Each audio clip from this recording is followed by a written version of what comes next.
लक्ष्मीपते श्री विष्णु भगवान की जय। ओम नमो भगवते वासुदेवाय। जय श्री कृष्णा। राधे राधे। आज चैत्र माह के शुक्ल पक्ष की कामदा एकादशी है। आज हम सुनेंगे कामदा एकादशी की व्रत कथा। हिंदू धर्म में एकादशी के व्रत का बहुत ही महत्व है। इस दिन भगवान विष्णु की आराधना की जाती है। कामदा एकादशी का व्रत रखने से सभी प्रकार से पापों से मुक्ति मिल जाती है। कामदा एकादशी के पुण्य के प्रभाव से समस्त पाप नष्ट हो जाते हैं। इस दिन भगवान विष्णु की पूजा करने से सभी मनोकामनाएं पूर्ण होती है और इस व्रत को रखने वाले मनुष्य को मोक्ष की प्राप्ति होती है। कामदा एकादशी को फलदा एकादशी भी कहा जाता है, क्योंकि ऐसी मान्यता है इस व्रत को करने से मनुष्य को 100 यज्ञों के समान ही फल मिल जाता है। कामदा एकादशी पर विधि विधान के साथ भगवान विष्णु की पूजा और व्रत कथा अवश्य ही सुननी चाहिए, जिससे एकादशी व्रत का पूरा फल मिलता है। एक बार प्रेम से बोले विष्णु भगवान की जय। प्रसन्नचित मन से इस कथा को प्रेम पूर्वक जरूर ही पूरा सुने। भगवान श्री कृष्ण ने धर्मराज युधिष्ठिर को चैत्र शुक्ल एकादशी व्रत यानी कामदा एकादशी की व्रत कथा सुनाई थी। रघुकुल के राजा दिलीप ने भी कामदा एकादशी की इस कथा को अपने गुरु वशिष्ठ से सुना था। जो समाधान उन्होंने किया वो सब मैं तुमसे कहता हूँ। प्राचीन काल में भोगीपुर नामक एक नगर था। वहाँ पर अनेक ऐश्वर्यों से युक्त पुंडरीक नाम का एक राजा राज करता था। राजा पुंडरीक अनेक ऐश्वर्यों से युक्त था। उसके राज्य में अनेक अप्सराएं, गंधर्व, किन्नर आदि वास करते थे। उसी नगर में ललित एवं ललिता नाम के गायन विद्या में पारंगत गंधर्व स्त्री पुरुष अति संपन्न घर में निवास करते हुए विहार किया करते थे। उन दोनों में इतना प्रेम था कि वे अलग हो जाने की कल्पना मात्र से ही व्यथित हो जाते थे। एक बार राजा पुंडरीक गंधर्वों सहित सभा में विराजमान थे। वहां गंधर्वों के साथ ललित भी गायन कर रहा था। उस समय उसकी प्रियतमा ललिता वहां पर उपस्थित नहीं थी। गायन करते करते अचानक उसे ललिता का स्मरण हो उठा, जिसके कारण वह अशुद्ध गायन करने लगा। नागराज करकोटक ने राजा पुंडरीक से उसकी शिकायत कर दी। इस पर राजा को भयंकर क्रोध आ गया। उन्होंने क्रोधवश उस ललित को श्राप दे डाला। अरे नीच, तू मेरे सम्मुख गायन करते हुए अपनी स्त्री का स्मरण कर रहा है। इससे तू नरभक्षी दैत्य बनकर अपने कर्म का फल भोग। ललित गंधर्व उसी समय राजा पुंडरीक के श्राप से एक भयंकर दैत्य में परिवर्तित हो गया। उसका मुख विकराल हो गया। उसके नेत्र सूर्य चंद्र के समान प्रदीप्त होने लगे। मुंह से आग की भयंकर ज्वालाएं निकलने लगी। उसकी नाक पर्वत की कंदरा के समान विशाल हो गई तथा गर्दन पहाड़ के समान दिखाई देने लगी। उसकी भुजाएं 2-2 योजन लंबी हो गई। इस प्रकार उसका शरीर 8 योजन का हो गया। इस तरह राक्षस बन जाने पर वह अनेक दुख भोगने लगा। अपने प्रियतम ललित का ऐसा हाल होने पर ललिता अथाह दुख से व्यथित हो उठी। वह अपने पति के उद्धार के लिए विचार करने लगी कि मैं कहाँ जाऊं और मैं क्या करूं, किस जतन से अपने पति को इस नरक तुल्य कष्ट से मुक्त करवाऊं। राक्षस बना ललित घोर वनों में रहने लगा, अनेक प्रकार के पाप करने लगा। उसकी स्त्री ललिता भी उसके पीछे पीछे जाती उसकी स्थिति देखकर विलाप करने लगती। एक बार वह अपने पति के पीछे पीछे चलते विंध्याचल पर्वत पर पहुंच गई। उस स्थान पर उसने श्रृंगी मुनि का आश्रम देखा। वह शीघ्रता से उस आश्रम पर गई तथा मुनि के समक्ष पहुंचकर दंडवत प्रणाम कर विनीत भाव से प्रार्थना करने लगी। हे महर्षि, मैं वीर धनवा नामक गंधर्व पुत्री ललिता हूँ। मेरा पति राजा पुंडरीक के श्राप से एक भयंकर दैत्य बन गया है। उससे मुझे अपार दुख हो रहा है। अपने पति के कष्ट के कारण मैं बहुत ही दुखी हूँ। हे मुनि श्रेष्ठ, कृपा करके आप उसे राक्षस योनि से मुक्ति का कोई उत्तम बतला दीजिए। समस्त वृत्तांत सुनकर मुनि श्रृंगी ने कहा, हे पुत्री, चैत्र माह के शुक्ल पक्ष की एकादशी का नाम कामदा एकादशी है। उसके व्रत करने से प्राणी के सभी मनोरथ शीघ्र ही पूर्ण हो जाते हैं। यदि तू उसके व्रत के पुण्य को अपने पति को देगी तो वह सहज ही राक्षस योनि से मुक्त हो जाएगा एवं राजा का शाप शांत हो जाएगा। ऋषि के कहे अनुसार ललिता ने श्रद्धा पूर्वक व्रत किया तथा द्वादशी के दिन ब्राह्मणों के समक्ष अपने व्रत का फल अपने पति को दे दिया और ईश्वर से प्रार्थना करने लगी, हे प्रभु, मैंने जो यह व्रत किया है इसका फल मेरे पतिदेव को मिले, जिससे उनकी राक्षस योनि से शीघ्र ही मुक्ति हो जाए। एकादशी का फल देते ही उसका पति राक्षस योनि से मुक्त हो गया और अपने दिव्य स्वरूप को प्राप्त हो गया। वह अनेक सुंदर वस्त्रों तथा आभूषणों से अलंकृत होकर पहले की भांति ललिता के साथ विहार करने लगा। कामदा एकादशी के प्रभाव से वह पहले की भांति सुंदर हो गया तथा मृत्यु के बाद दोनों पुष्पक विमान पर बैठकर विष्णु लोक को चले गए। यह जानकर इस एकादशी के व्रत का यत्न पूर्वक पालन करना चाहिए। मैंने लोगों के हित के लिए तुम्हारे सामने इस व्रत का वर्णन किया है। कामदा एकादशी ब्रह्मा हत्या आदि पापों तथा पिशाचत्व आदि दोषों का भी नाश करने वाली है। हे राजन, इसके सुनने से वाजपेयी यज्ञ का फल मिलता है। बोलिए लक्ष्मीपति भगवान विष्णु की जय हो। आइए भक्तों, एक और सुंदर कथा सुनते हैं। एक बार प्रेम से बोलिए भगवान विष्णु की जय। एक बार भगवान विष्णु ने लक्ष्मी जी से कहा कि पृथ्वी वासियों में भक्ति बहुत अधिक बढ़ गई है। तब लक्ष्मी जी कहने लगी, प्रभु, वो आपको नहीं मुझे पाना चाहते हैं। नारायण भगवान कहने लगे, लेकिन वो तो नारायण नारायण कहते हैं। लक्ष्मी जी कहने लगी, अगर आपको विश्वास ना हो तो उनकी परीक्षा ले लो। भगवान नारायण एक संत का रूप धारण करके एक नगर के सेठ के पास पहुँचे। उनसे कहने लगे कि मैं कथा सत्संग करना चाहता हूँ। सेठ ने उसके रहने खाने पीने और कथा कहने का पूरा प्रबंध कर दिया। पहले दिन थोड़े ही लोग कथा सुनने आए, दूसरे दिन भक्तों की संख्या बढ़ने लगी। संत जी के कथा की प्रसिद्धि हुई तो तीसरे दिन बहुत भीड़ बढ़ गई। अब माता लक्ष्मी ने विचार किया कि अब मुझे चलकर देखना चाहिए। लक्ष्मी जी एक घर के बाहर पहुंची तो घर की मालकिन घर को ताला लगाकर कथा सुनने जा ही रही थी। लक्ष्मी जी ने कहा कि बेटी, मुझे थोड़ा पानी पिला दो। तो वह औरत बोली कि माता जी, मुझे तो सत्संग सुनने में देर हो रही है। लेकिन फिर भी उसने बेमन से लक्ष्मी माता को एक लोटा जल पानी का दे दिया। जब लक्ष्मी माता ने उसे लोटा वापस किया तो वह लोटा सोने का हो चुका था। सोने का लोटा देखकर वह औरत उत्साहित होकर कहने लगी कि माता जी, आपको भूख लगी होगी, खाने को कुछ लाती हूँ।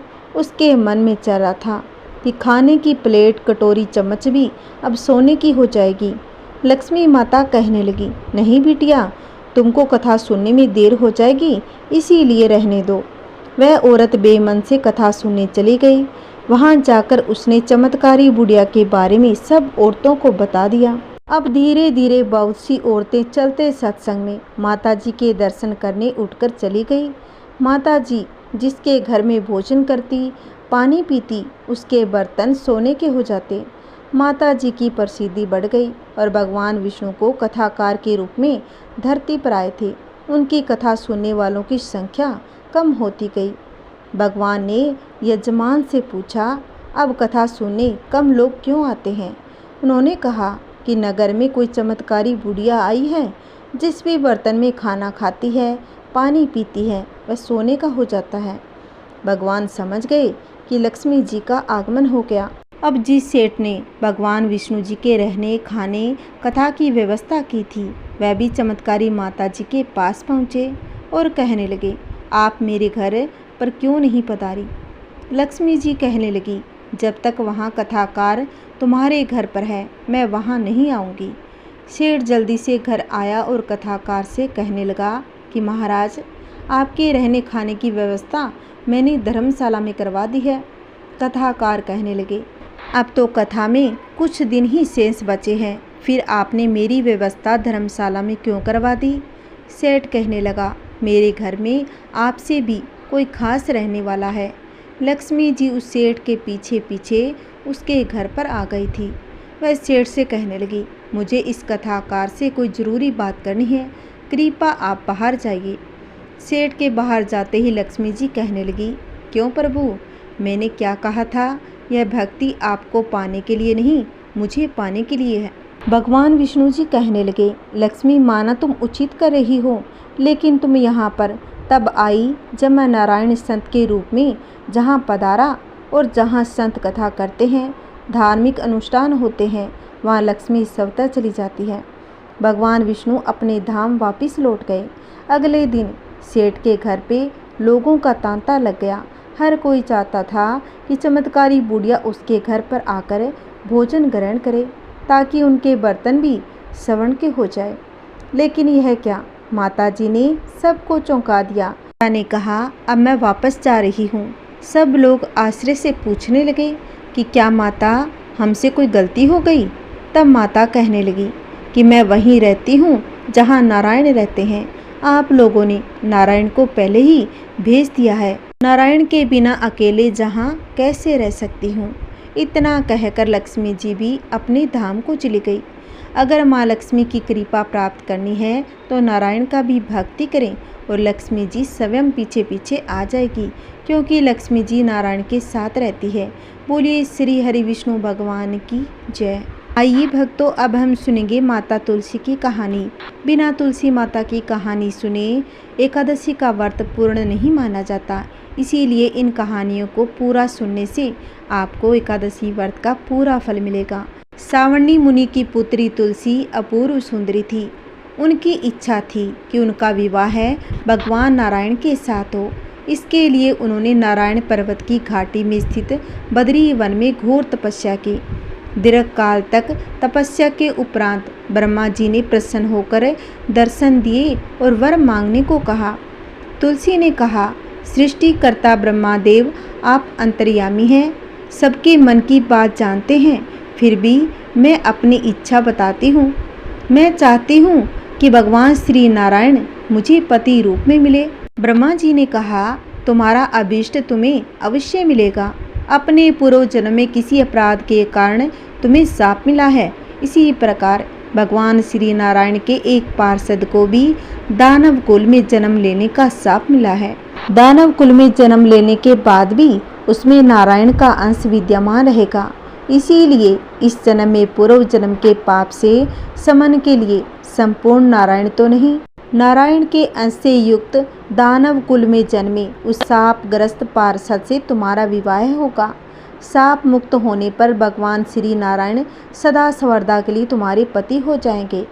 तुलसी ने ब्रह्मा के इस वर को स्वीकार किया, क्योंकि मानव कुल में जन्म के कारण उसे मायावी भोग को भोगना ही था।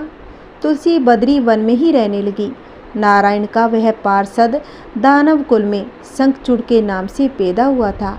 कुछ दिनों के बाद वह भ्रमण करता हुआ बद्री वन में आया।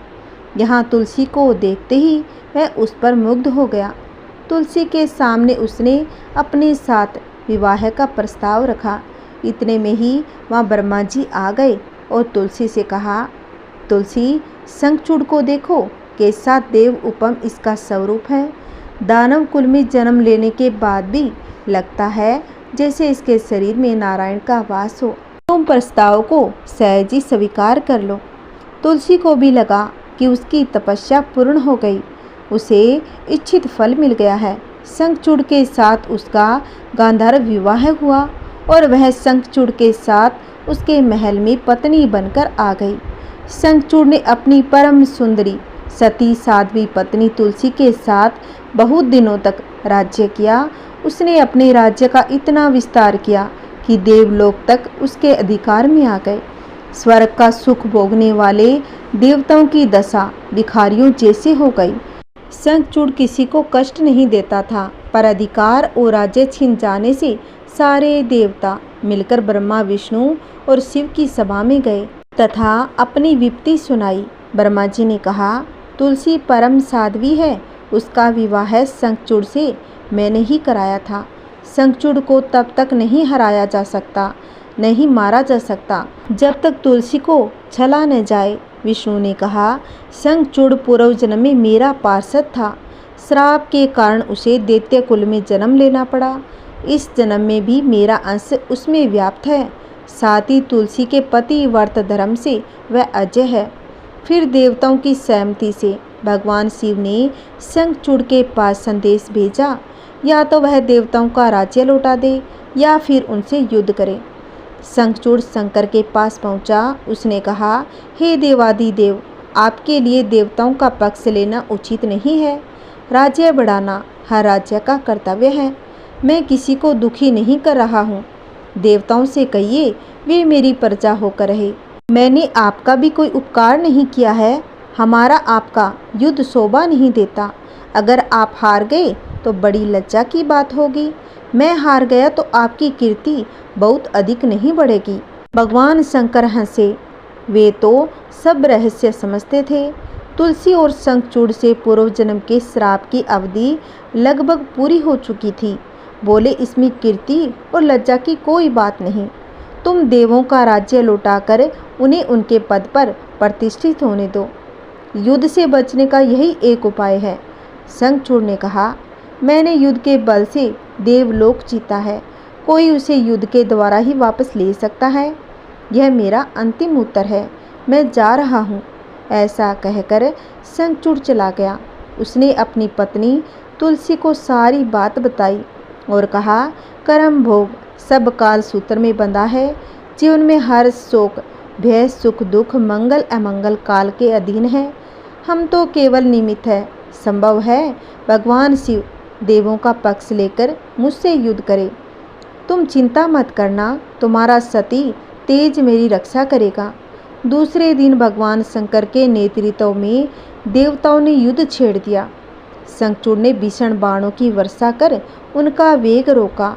उसके प्रहार से देवता डगमगाने लगे। उसने दानवी शक्ति का प्रयोग कर मायावी युद्ध आरंभ कर दिया। युद्ध स्थल पर वह किसी को दिखाई नहीं देता था, पर उसके अस्त्र शस्त्र प्रहार कर देवों को घायल कर रहे थे। देवगण अपने अस्त्र चलाएं तो किस पर चलाएं, क्योंकि कोई शत्रु सामने था ही नहीं। कई दिनों तक इस तरह भयंकर युद्ध चला। शंखचूड़ पराजित नहीं हुआ। तब शिव ने विष्णु से कहा, कुछ उपाय करो, अन्यथा मेरा तो सारा यश मिट्टी में मिल जाएगा। विष्णु ने सोचा, बल से तो शंखचूड़ को हराया नहीं जा सकता, इसीलिए छल का सहारा लेना होगा। उन्होंने तुरंत अपना स्वरूप शंखचूड़ जैसा बनाया और अस्त्र शस्त्र से सज्जित हो तुलसी के पास गए और बोले, प्रिय, मैं युद्ध जीत कर आया हूँ। सारे देवता भगवान शंकर समेत हार गए हैं। इस खुशी में आओ, मैं तुम्हें अंग से लगा लूं। पति को प्रत्यक्ष खड़ा देख तथा विजय का समाचार सुन वह दौड़कर मायावी शंखचूड़ के गले से लिपट गई। इस प्रकार पति पत्नी दोनों में आलिंगन हो खूब खुशी मनाई गई। पर पुरुष के साथ इस प्रकार से व्यवहार से उसका सती तेज नष्ट हो गया। उसका सती तेज जो शंखचूड़ की कवच के रूप में रक्षा कर रहा था, वह कवच नष्ट हो गया। शंखचूड़ शक्तिहीन हो गया। यह जानते ही भगवान शंकर ने अपने त्रिशूल से प्रहार कर दिया। त्रिशूल के लगते ही शंखचूड़ जलकर भस्म हो गया। शंखचूड़ के मरने को जानकर विष्णु अपने असली स्वरूप में आ गए। सामने अपने पति शंखचूड़ के स्थान पर भगवान विष्णु को खड़ा देख तुलसी बहुत विस्मित हो गई। उसको पता लग गया कि स्वयं भगवान नारायण ने उसके साथ छल किया है। क्रोध में आकर उसने श्राप दिया, एक सती स्त्री का अस्तित्व भंग करने के अपराध में तुम हृदयहीन पत्थर हो जाओ। विष्णु ने तुलसी के श्राप को शिरोधार्य कर लिया और देवी, तुम्हारे तथा शंखचूड़ के कल्याण के लिए मुझे ऐसा करना पड़ा। तुम दोनों को शाप मुक्त करना था। तुम भी अब शरीर त्याग कर तुलसी बिरवा के रूप में जन्म लोगी और मेरी पूजा तुलसी दल से होगी। मैं शालिग्राम पत्थर बनूंगा। मेरे शीश पर तुम आदर के साथ विराजमान हो जाओगे। तुम्हारे पति की हड्डियों के चूर्ण से शंख की उत्पत्ति होगी। उस शंख ध्वनि से देवताओं तथा मेरी पूजा आराधना होगी। जहाँ शंख ध्वनि होगी वहाँ मंगल में मैं विराजमान रहूँगा। तुमने पूर्व जन्म में बद्री वन में मुझे पाने के लिए बड़ी तपस्या की थी। अब अगले जन्म में नारायण प्रस्तर के रूप में बद्रीनाथ वन में स्थापित हो जाऊंगा और मेरी पूजा अर्चना फल फूल से न होकर तुम्हारे तुलसी दल से होगी।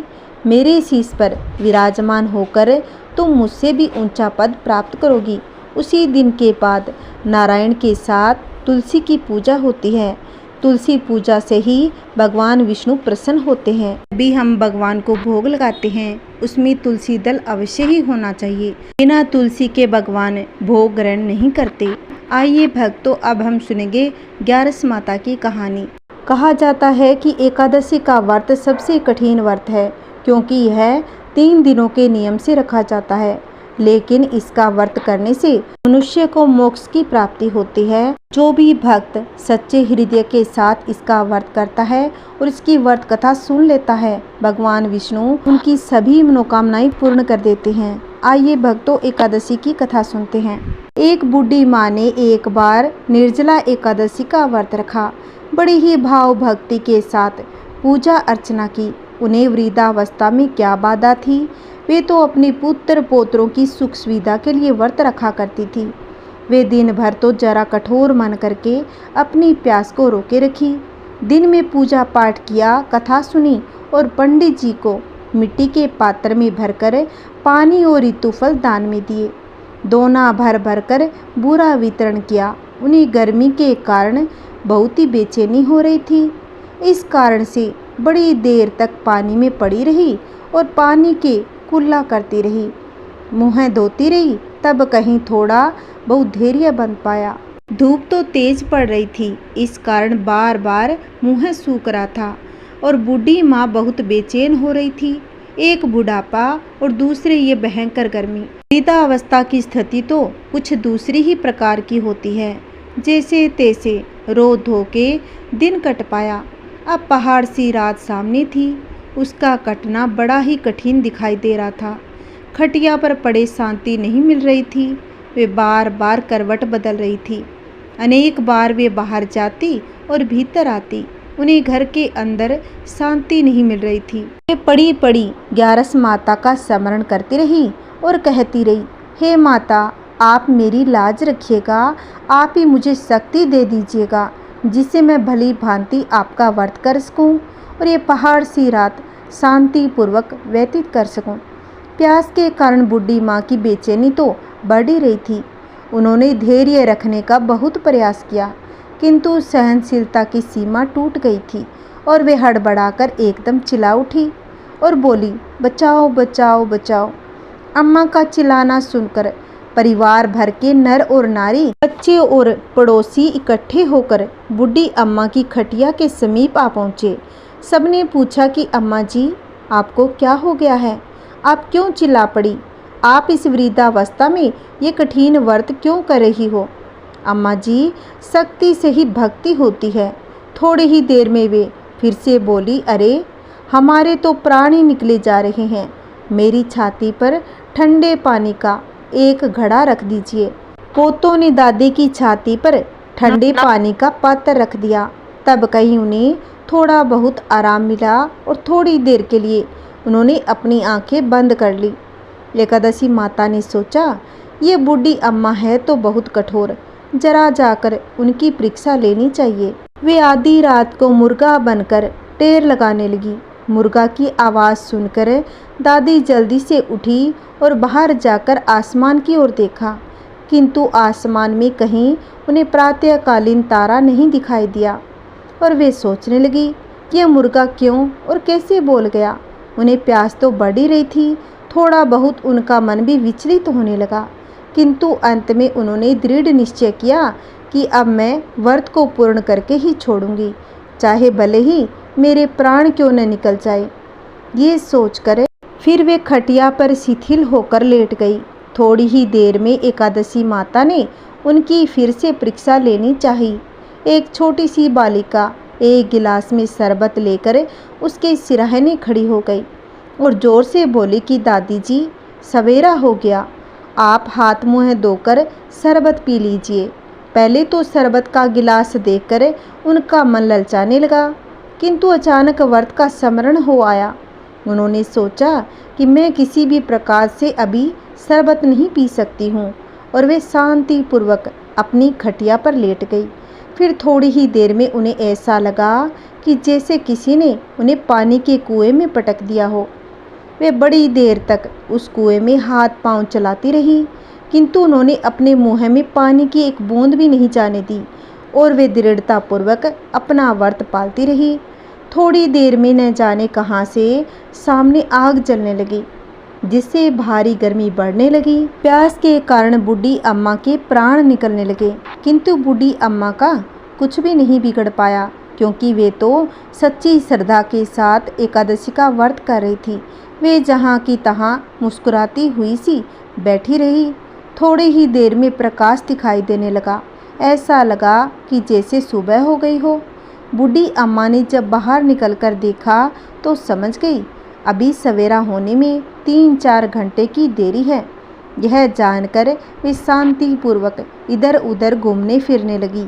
एकादशी माता ये बात अच्छी तरह से समझ गई कि बूढ़ी अम्मा किसी भी प्रकार से अपने व्रत से नहीं टल सकती।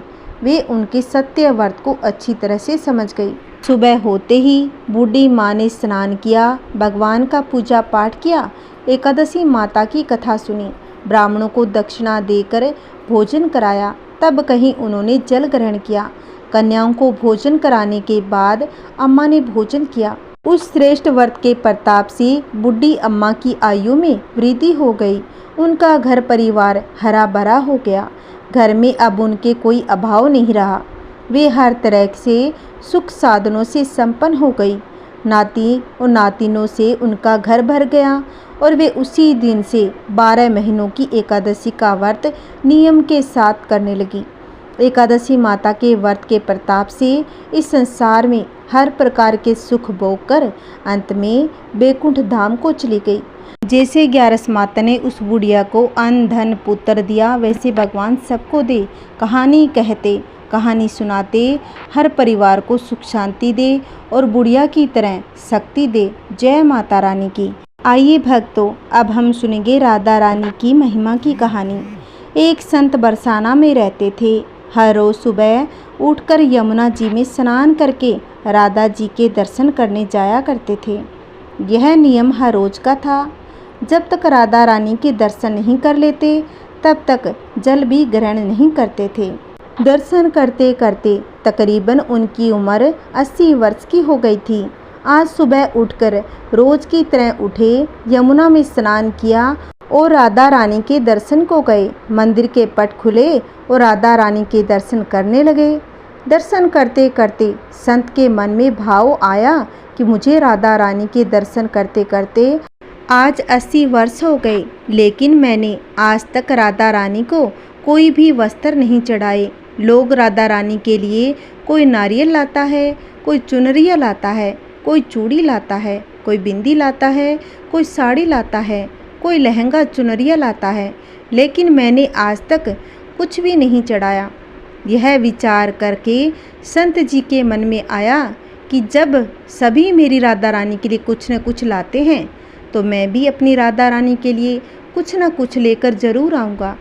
लेकिन क्या लाऊं जिससे मेरी राधा रानी खुश हो जाए। तो संत जी यह सोचकर अपनी कुटिया में आ गए। सारी रात सोचते सोचते सुबह हो गई। उठकर स्नान किया। आज अपनी कुटिया में से ही राधा रानी के दर्शन पूजन किया। दर्शन के बाद मार्केट में जाकर सबसे सुंदर वाला लहंगा चुनरिया का कपड़ा लाए और अपनी कुटिया में आकर के अपने ही हाथों से लहंगा चुनरिया को सिला और सुंदर से सुंदर उस लहंगा चुनरिया में गोटा भी लगाया। जब पूरी तरह से लहंगा चुनरिया को तैयार कर लिया तो मन में सोचा इस लहंगा चुनरिया को अपनी राधा रानी को पहनाऊंगा तो वह बहुत ही सुंदर लगेगी, मेरी राधा रानी। यह सोच करके आज संत जी उस लहंगा चुनरिया को लेकर राधा रानी के मंदिर को गए।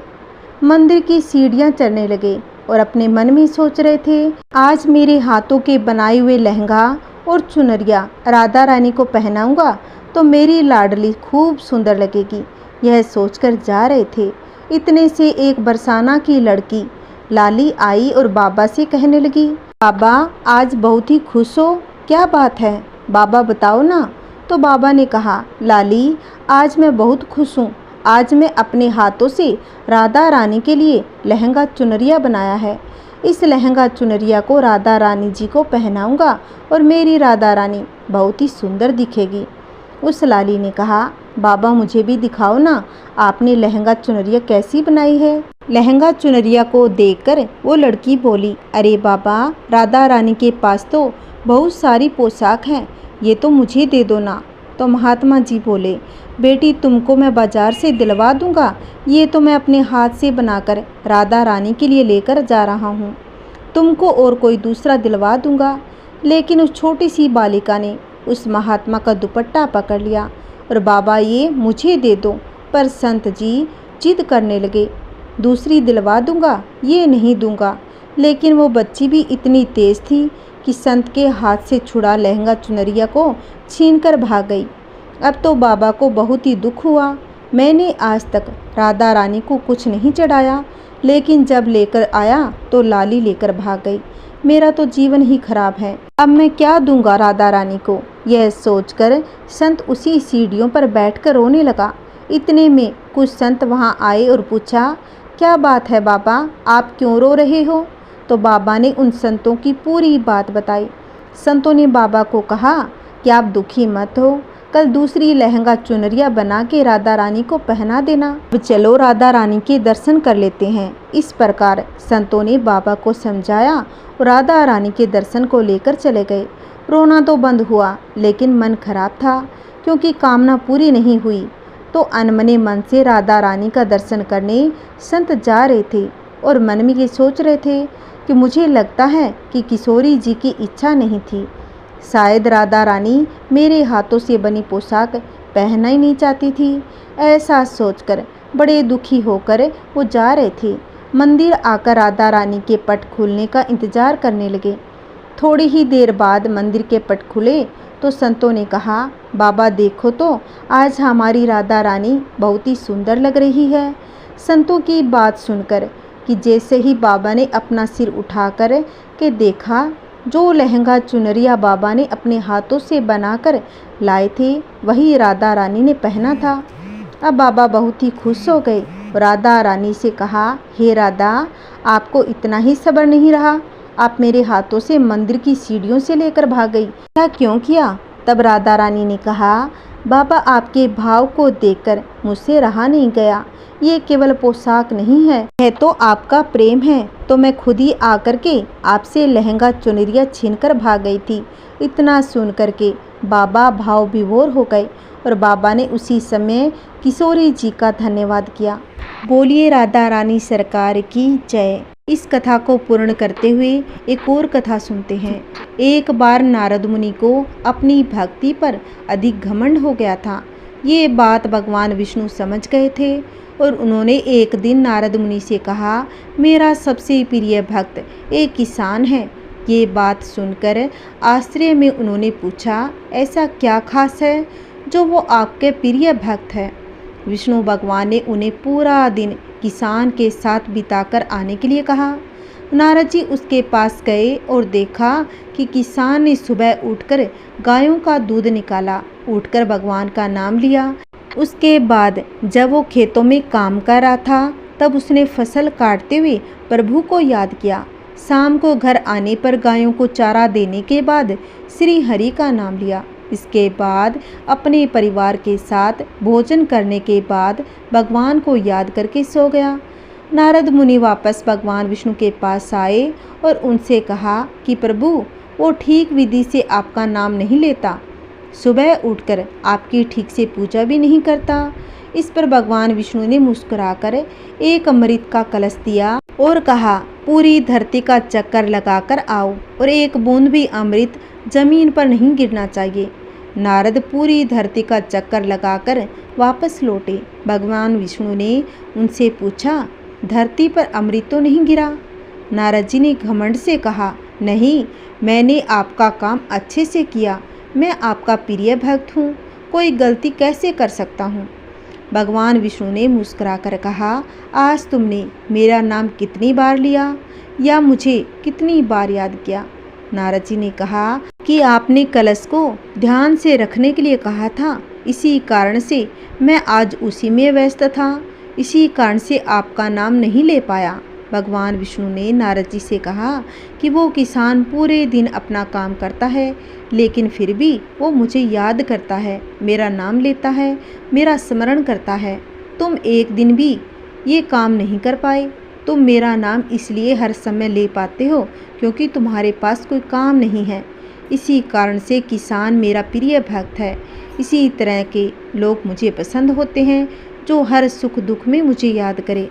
ये भक्तों, आज की एक और अंतिम कथा सुनते हैं।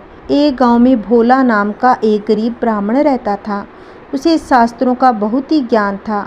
उसके पास गांव का कोई भी कुछ पूछने आता तो वह उसकी परेशानी का उपाय बता देता था। एक दिन उसकी पत्नी सुधा ने कहा, सुनो जी, आप जो सबको उपाय बताते रहते हो, यह सब लोगों को मूर्ख बनाते हो या इसमें कोई सच्चाई भी है? तब भोला ने कहा, तुम मेरी धर्मपत्नी होकर मेरी शिक्षा पर प्रश्न चिन्ह लगा रही हो। मेरी बात कभी झूठी नहीं होती।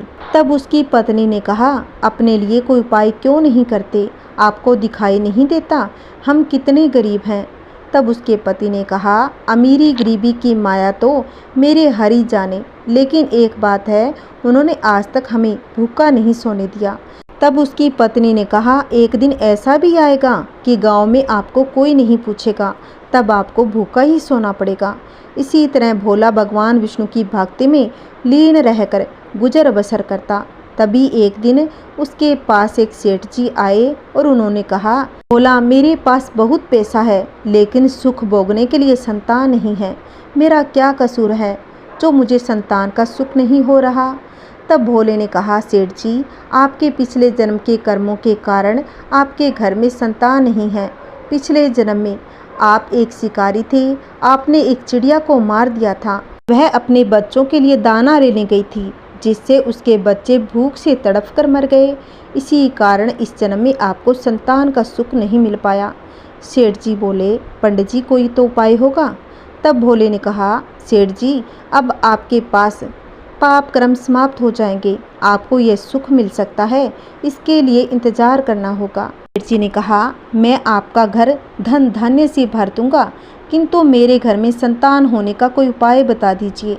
इतना सुनते ही भोले को गुस्सा आ गया। उसने कहा, तुम मुझे धन से खरीदना चाहते हो? चले जाओ यहाँ से। उसके जाने के बाद सुधा ने कहा, सुधा, जब वह सेठ धन देने को तैयार था, तुमने मना क्यों कर दिया? भी उल्टा सीधा उसको बता देते। तब भोले ने कहा, श्री हरि विष्णु का भक्त हूँ, झूठ बोलकर पाप की कमाई नहीं कर सकता। यदि तुम्हें मेरे साथ रहना है तो रहो, नहीं तो तुम भी जा सकती हो। इतना सुनकर सुधा को अपने पति पर गुस्सा आ गया, लेकिन वह कुछ नहीं बोली, चुपचाप अपने घर के कामों में लग गई। जिस दिन से वो सेठ जी गए थे, उस दिन से गांव वालों ने भोला के पास आना बंद कर दिया, क्योंकि सेठ जी ने पूरे गांव में जाकर कहा, वह तो लोगों को मूर्ख बनाकर पैसा ऐंठता है। ऐसी बातों को सुनकर गांव वाले भोला का विरोध करने लगे। कुछ समय के बाद भोला और सुधा भी भूख मरने की नौबत आ गई। तब सुधा ने कहा, मैंने तुम्हें कितना समझाया, लेकिन तुम अपने विष्णु भगवान के चक्कर में पड़े हो। अब जब हम जिंदा ही नहीं रहेंगे तो भगवान जी की पूजा कैसे करोगे? कुछ और दिन बीत गए। अब दोनों से उठा बैठा भी नहीं जा रहा था। वे दोनों अपने घर में लेटे थे। सुधा को लगता मरने का समय आ गया। बोला, मुझे तो लगता है भगवान से मिलने का अब समय आ गया। तुम भी आखिरी समय में भगवान श्री विष्णु का ध्यान कर लो। भोला और सुधा दोनों श्री हरि भगवान विष्णु का ध्यान करने लगे। उसी समय भगवान श्री हरि विष्णु उन्हें दर्शन देने के लिए साक्षात प्रकट हो गए। भोला ने कहा, भगवान, अब तो हमारे अंदर इतनी भी हिम्मत नहीं कि आपके श्री चरणों में प्रणाम कर सकें। अब तो आप हमें अपनी शरण में ले लीजिए।